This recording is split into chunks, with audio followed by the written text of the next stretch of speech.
In the 1950s, Walt Disney married two ideas, imagination and engineering, creating a new word, Imagineers. He applied it to a group of men he charged with creating his dreams for the future. He built the Imagineers a home and called it WED, an acronym for Walter Elias Disney, and the rest, as I say, is history. That team of Imagineers has one thing in common, and that's a unique opportunity to see people year after year enjoying the dreams they turned into reality. Randy Bright's roots as an Imagineer go back to his college days when he had a summer job at Disneyland. Today, he oversees all project development at the outdoor theme parks. Bill Justice, an animator for 20 years, was one of the original Imagineers. Designer Tim Delaney has been immersed for the last 6 years in Epcot Center's newest attraction, the Living Seas Pavilion. Ex Atencio was another Disney animator who made the move to WED to write scripts and musical lyrics for Disneyland attractions. Dave Fighton's Imagineering talents involve a different kind of animation. He uses a computer to animate three-dimensional characters. What these Imagineers like best about their jobs is the opportunity to entertain audiences and to make sure their efforts always amaze us. As the moon climbs high over the dead oak tree, You'll see these Imagineers at work. Creepy creeps with eerie eyes. And hear of their unusual challenges. Grim grinning ghosts come out to socialize. In the Disney Family Album.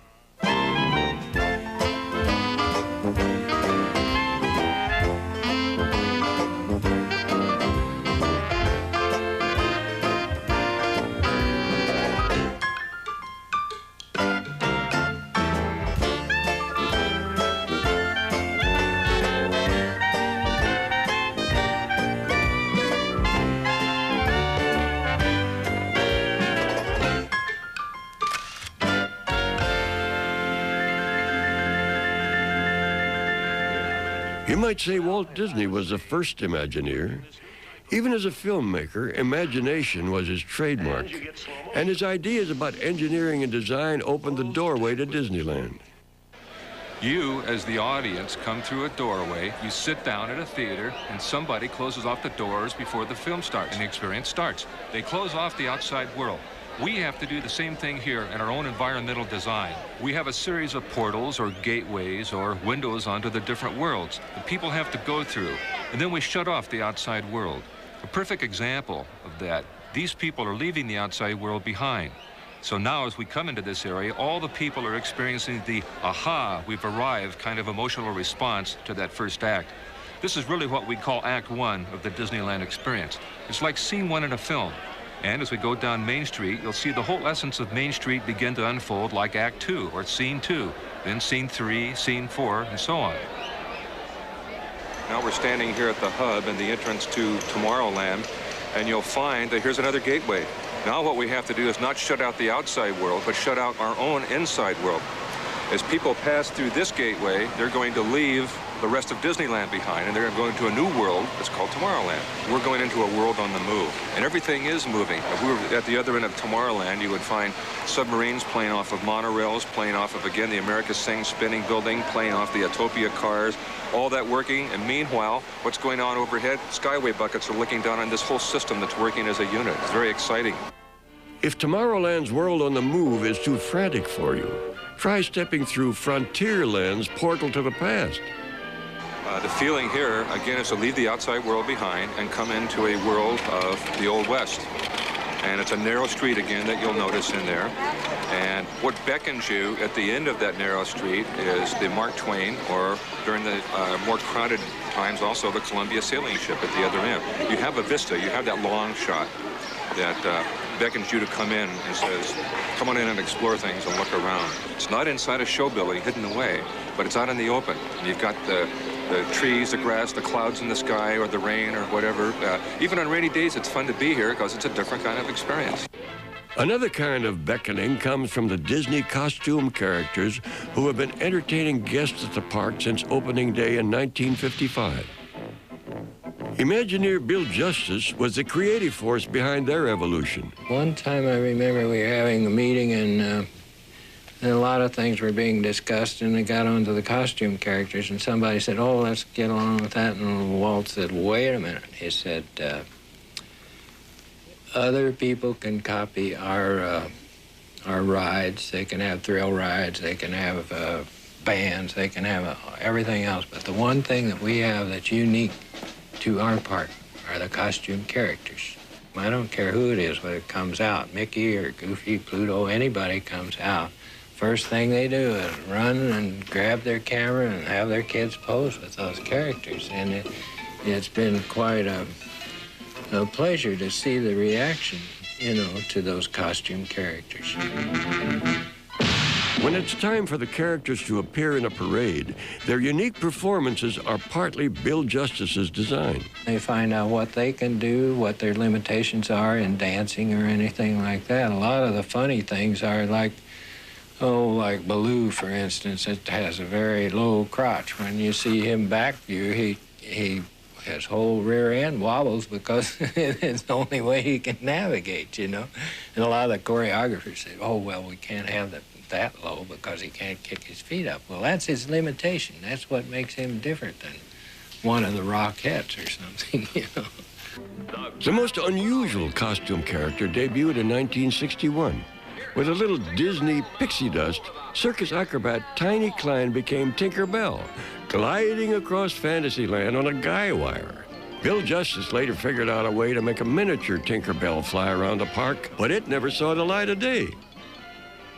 We did get it so it would fly around on a little radio remote control helicopter.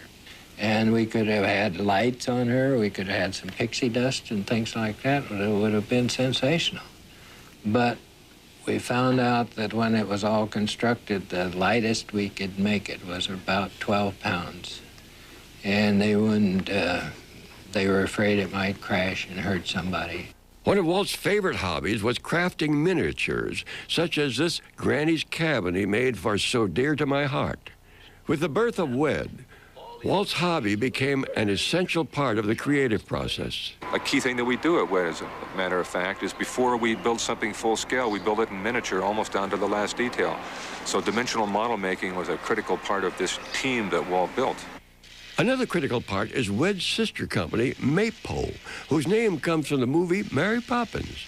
Right next door to WED, Maypole is the development and manufacturing branch of Walt Disney Productions. The dreams conceived at WED are hatched at Maypole. We on the creative side called for ride systems, conveyance systems for the public, and theaters and moving screens and audio animatronic figures that walked and all kinds of things that really drove our technical people crazy for a while. But our technical folks like challenges as much as we do in the creative area, and they were certainly up to the task. One of the most difficult tasks Walt Disney gave his Imagineers was the creation of audio animatronics. Just as we had to learn to make our animated cartoons talk, we had to find a way to make these characters talk too. Now, to accomplish this, we created a new type of animation. So new that we had to invent a new name for it. Audio animatronics? Right, audio animatronics. Audio for sound. See, and electronically animated by sound. That's what he's trying to say. Thank you, that was all I was trying to say. Excuse me, Walt. The first audio animatronics ranged in size from tiki birds to dinosaurs. Now, I suppose you're wondering what we're doing with dinosaurs here at the studio. Well, these baby brontosauruses are just a few of the hundreds of three-dimensional animated figures developed for the World's Fair. For the 1964 New York World's Fair, Disney unveiled 4 new attractions, all starring as audio animatronic figures. The most complex performance, Abraham Lincoln. To start with, we were fortunate in being able to secure this life mask of the 16th president. Our sculptor, Blaine Gibson, has been able to create this very accurate likeness of this great man. During our exhaustive research into Lincoln's life, we studied his mannerisms, his gestures, and even his voice characteristics. What constitutes the bulwark of our liberty and independence? It is not our frowning battlements, our bristling sea coasts, These are not our reliance against tyranny. About all we could do with these hands originally was just to turn them a little bit, and at 1 or 2 points we'd put him behind his back. And we had to be careful as he passed by his coat that we didn't rub the thumbs on the coat or anything, because within a week there'd be a hole in the coat and no thumb, no skin on the thumb. So crazy things like that. The hardest thing with Lincoln was to get him to stand up and sit down. If somebody stands up, normally it takes about that long, same amount of time to sit back down, you see. But if I did that with Lincoln, he'd hit the top and he would vibrate, you know. And if I sat him down that quick, he'd break the chair. So, problems. So we did it very slowly, about like so. And about the same thing going down. But what happens is it looks like I've got back trouble, you know, when you move that slow, see. Audio animatronic figures soon began popping up all over Disneyland, but Walt continued to improve them, enlisting his animators, who knew more about movement than anyone. Animators like Ex Atencio. After 27 years on the main lot over there, I trotted over here to WED, and it was kind of a shock to me. I'd drive by the studio at night, and tears would come to my eyes. I felt, yeah, I missed the place. I'd run back every day for lunch to see the guys. But after a couple of weeks here, I got my feet wet and got an assignment. And my first job was Pirates of the Caribbean. I had never done scripts before. I had done a lot of storyboarding and things like story work at the studio. The auction scene was the first one I did. And I sent it over to Walt. He said, yeah, that's great, fine, just keep going.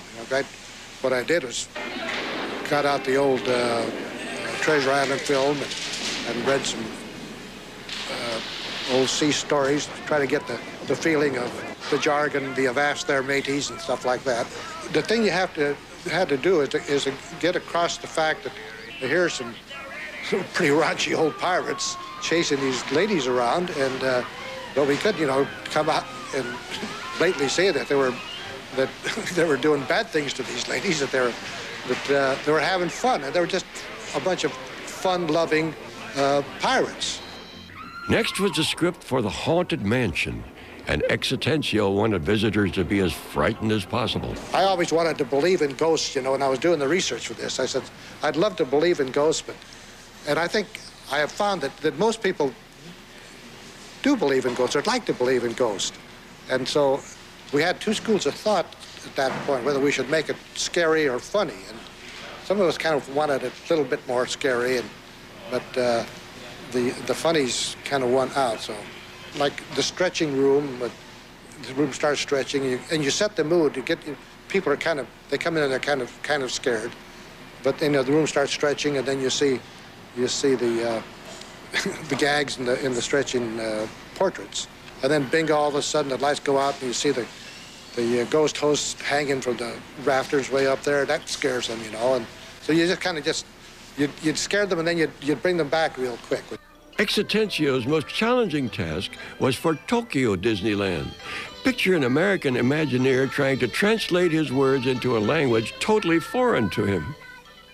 Well, for the Pirates of the Caribbean, for instance, we found out what the ghost, instead of saying, dead men tell no tales, he says, there is no mouth on a dead person.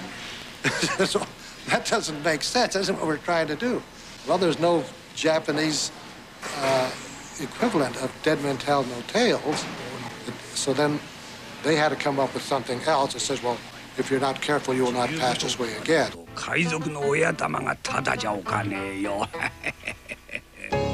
The process of Imagineering stresses originality in development of projects, but creative strokes of genius don't just happen.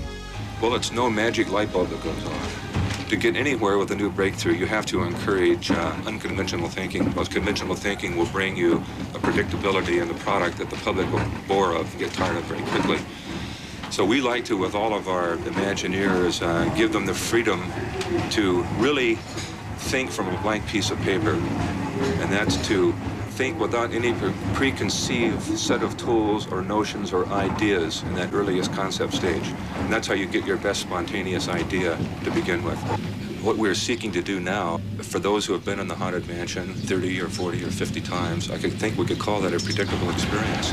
A live ghost in this case, what we seek to do in one hallway where we have some suits of armor, your car turns around and something reaches out and touches you.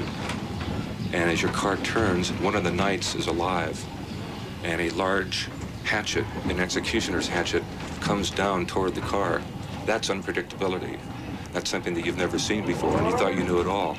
If you come through there the next time, that figure may not be there, or that figure may be in a different place. We may populate the Haunted Mansion with 3 or 4 live ghosts, if you will, that will do that. And that starts to put a dynamic into that is going to give you a new script every time you go in there, and that's fun. With the aid of a computer, WED Imagineers are able to reprogram shows at the Disney theme parks. New technology meant that the Country Bear Jamboree could stage a special Christmas show, and Abraham Lincoln got an operation that was state-of-the-art medicine. This figure is a little bit newer than what we have all through the park. And what we did here is worked with the University of Utah and their labs there. And what happens there is they make several artificial arms and limbs for different people. And they try and come up with new improvements on artificial limbs. And so what we did is we sent our robot figure out to them and said, what can you do to improve it? And they came up with a new system called the compliance system, which is a little red box that goes on the end of each function or actuator. And it controls that actuator more precisely and accurately than ever before. Disney's dreams have occasionally been Dave Fighton's nightmares. Yeah, all kinds. You know, you have bears chasing you in your sleep, and Lincoln, you may have problems where you can't get him to move how you want in your dreams, you know, or sometimes he won't stop moving. You're saying, that isn't what I want, and no, I'm going to move how I want, and, or sometimes he won't get out of his chair. I've had that dream several times. He's so strong that he can break almost anything or pick up something and throw it, and there's been times where I was working on a figure where I'd moved the arm the wrong way, and instead of going on top of the table, went underneath the table, picked it up, and threw it all the way across the room over my head, and just demolished the whole table. We're already talking of ideas of making one walk completely on its own, where there's no cord or nothing to it, and to be hopefully just like a real human being. Just walk around, sit down, just like you and I. Problem is you won't know which it is. Is it a robot or a human? Thankfully, not all programming projects are as complicated. Oh, chickens, they're my favorite. Chickens are great because all you have to do is sit here, close your eyes, and go like that. And they come out perfect. Imagineers make their living keeping their head in the clouds and their feet on the ground. But for 3 years, many of the Imagineers have been out at sea, designing the newest Epcot Center attraction, the Living Seas Pavilion. Upon entering the pavilion, guests will see a film described here by project coordinator Tim Delaney. We begin the film with a shot from outer space because this is really where you get the first perspective of this bright blue marble floating out in outer space. And you can see in outer space that this Earth is just teeming with life. You can see the clouds moving, and it's the only planet that we've ever seen that has oceans on it. The average depth of the ocean is 12,000 feet. It drives this whole weather system. It produces 90% of all the oxygen on this planet. This is the largest feature on the planet, yet it's the least that we know about. So as we head in closer towards the planet, we speculate, wouldn't it be great to have some sort of a subsea habitat or an environment that we go to that we could study this incredible ocean? And meanwhile, on the screen, we're building this computer image of this sea base, and we fly through it and end up in a position where we're about to enter into the sea base. The doors of the theater open up, and then we enter into this space here. Now, what this is this is what we call our hydrolator load area. Now, hydrolator is like an elevator. It's going to take you from Epcot Center down into the ocean. And as the guests come to this area here, they're waiting to cross this bridge to enter into a hydrolator. Now, as they're waiting, they'll see hydrolators ascending from Seabase Alpha. And that indication comes from bubbles in these pools here just before the hydrolator comes into the station, a level indicator showing it's coming back up to the surface. And just before it arrives, we'll see these lights, which represent the cab coming into the station, come up here. And as it does, then the doors open up and we enter into the hydrolator itself. About 18 to 20 of our guests will come into this space here. And then the doors will close behind them, and the lights will go out, and we hear all the sounds of the sea base below us, and we're descending down into sea base alpha. When they come out of this hydrolator here, we're now going to board a vehicle which will take you to the visitor center of sea base alpha. Now at that point, the guests will be going down this tunnel, and they'll get their first glimpse into the coral reef environment, the most beautiful of all coral reefs that we can possibly design. And for our guests, the experience they go into will be as if they've gone into the ocean. What it is in reality is we've created the largest, or the single largest, saltwater environment ever built. It's 5.5 million gallons, it's 24 feet deep, it's 200 feet in diameter, and going to be quite an experience for our guests when they ride through it. Once the guests arrive at Sea Base Alpha, in the center of this mini ocean, they'll begin exploring the mysteries of the sea with a little help from some soggy tour guides. From behind the scenes, a crew member and a diver come out and speak to the guests, talk about whatever experiments are going on in the coral reef environment, what's going on in the sea base. And as they're talking, this chamber drains with water. Then the diver will then go into this chamber, flood this chamber, and still be in communication with our guests, and he'll eventually slowly swim out into the coral reef environment. By that I mean we have approximately 200 varieties of animals in here, from the smallest damselfish to gray reef sharks. They will be real. It is going to be quite different from anything we've ever done here at Walt Disney Productions. It's the first time we've ever had live critters in one of our presentations. We have a variety of technological events going on in the coral reef. We have actually 2 submarines which will be swimming around the ocean environment. We have 2 what we call mini rovers. They're robotic submersibles which have lights on them and cameras, and it gives us the ability to fly these mini rovers around and view various parts of the ocean or the coral reef environment. One of these underwater robots will even be the host of one of the shows. Jason, an audio animatronic character, will treat guests to a humorous look at man's exploration of the ocean's depths. Visitors will also be able to step inside the latest undersea technology. This is what we call a gym suit. This is a atmospheric diving suit that allows a diver to go to a depth of 2,000 feet and still work under the normal pressure that he would find at the surface. We've acquired 2 of these gym suits for our coral reef environment. One of them is actually in the reef and the other one is in the sea base. So what we're going to do is we'd like our guests to experience what it's like to be in one of these suits. This is an early, very preliminary mock-up of this gym suit manipulator game. And what'll happen is the guests will be able to stand inside here, take one of the manipulators here, and be able to perform certain tasks that represent the type of tasks that a diver in a real gym suit would perform. Perhaps the main attraction at the Living Seas Pavilion will be a dolphin tank, where the stars do more than jump through hoops. And the primary objective of this module is to showcase to our guests the ongoing research between man and dolphin through communications. And our challenge with this particular module is we really would like to get the guests to participate in the training aspect of the dolphin here. For example, if we could bring one of the kids out of the audience and teach them some hand commands, and then they can show the dolphin will respond and go pick up the ball or pick up the baton or whatever the task is that they've been given. So it's another interactive type display or activity that the guests can participate in. One of the most exciting entertainment breakthroughs being imagineered at WED is their simulator project. And what it's really doing is taking the principle of the flight simulation motion bases that are used to train fighter pilots and to train airline pilots, and taking that technology and applying it to a miniature theater in which 30 to 40 guests would experience, just like they would in real time, a very visceral experience. And that is dealing with our sense of balance in our inner ear. It's giving us all the physical cues that tie exactly to it. I was on that race car in Monza. When he shifted gears, the whole unit lurched, just like it went through a mechanical gear shift. The unit induced all the road vibrations of our race car at 180 miles an hour, just shaking as you were moving along. Going into the turns, it decelerated and we decelerated. It turned and we had lateral left and right G-forces being applied to our bodies. Can you imagine if we had a simulation experience like that, where we could simulate an Olympic bobsled run, where you were there, you suspend disbelief instantly with this thing.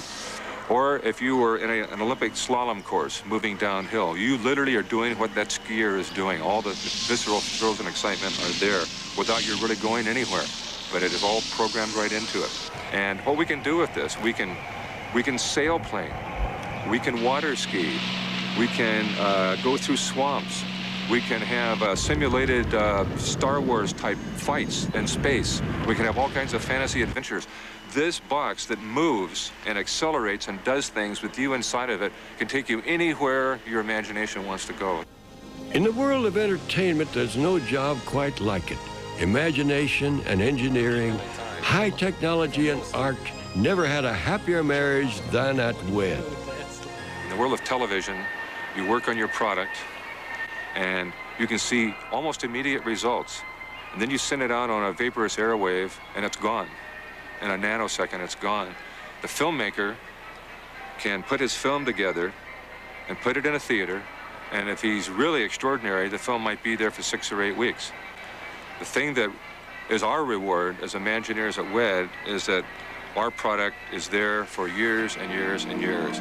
Whether you're catapulting down a canyon on a runaway train or taking a spin at tea time with Brer Bear, you're experiencing the triumphs of Imagineering.